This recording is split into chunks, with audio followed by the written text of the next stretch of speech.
According to Professor Giananda Di Stefano, in the video titled The Power of Reflection at Work, people are more productive when they take the time to reflect rather than merely complete more work.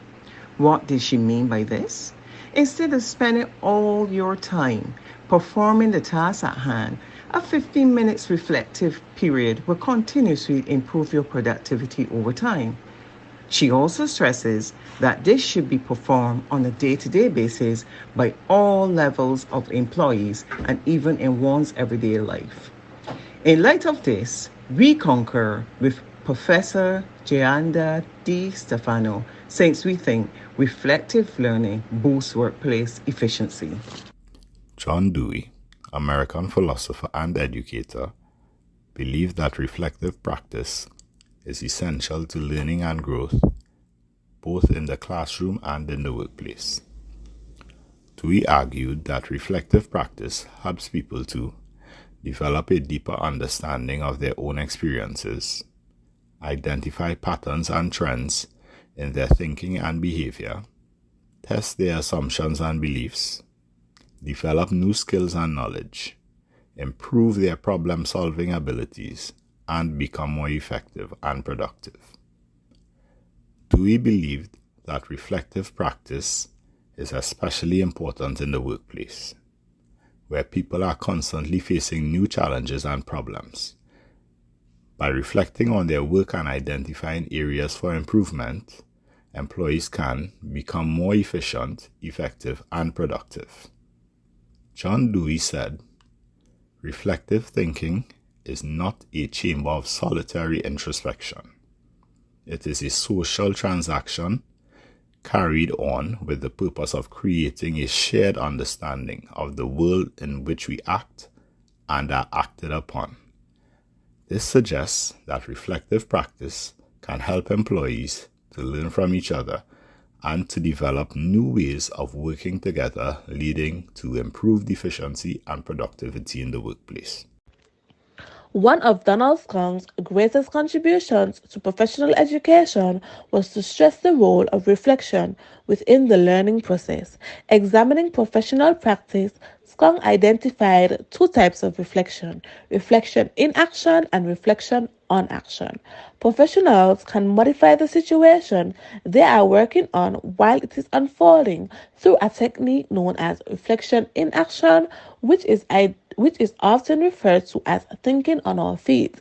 Skong proposes that via reflection in action, professionals reflect on unexpected experiences and perform experiments that lead to both a new understanding of the experience and a change in the circumstance. It is typically connected to the feeling of surprise. Reflecting after an experience, a circumstance, or phenomena has happened is known as reflection on action.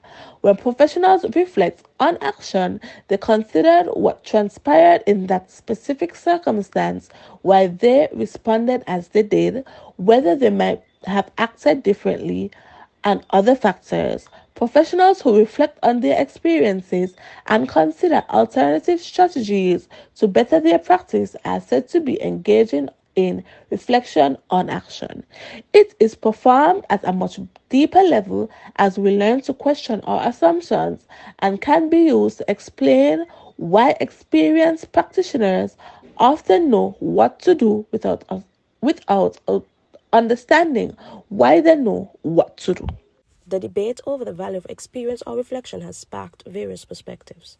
Some argue that learning involves repeated practice, leading to automatic or unconscious competence. However, it's important to recognize that experience and reflections are complementary aspects of the learning process.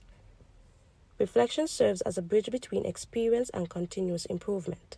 The present slide shows Driscoll's model, introduced by John Driscoll in 1994, which incorporates reflection effectively by asking three key questions: what, so what, and now what.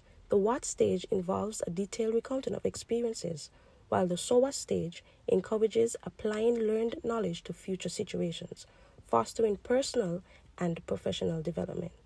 The now what stage is learning from the experience and putting it into practice.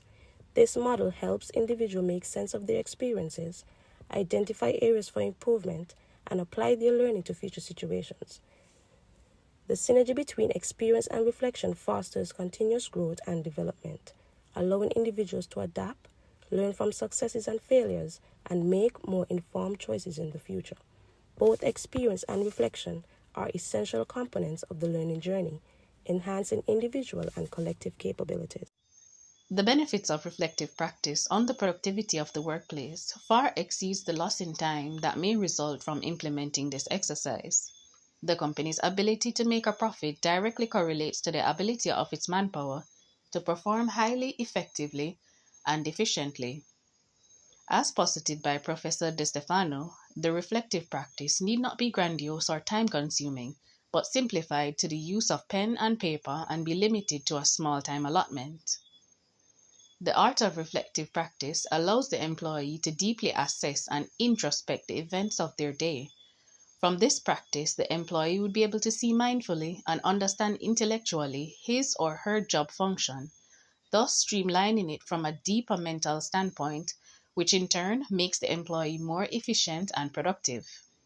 The workplace, after implementing reflective practices, will benefit from an increase in employee morale, positive workplace culture and team spirit, and production output.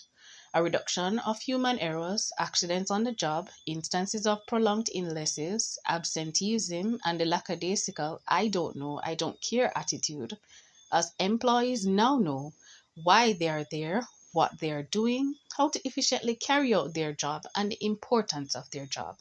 No longer just functioning by rote.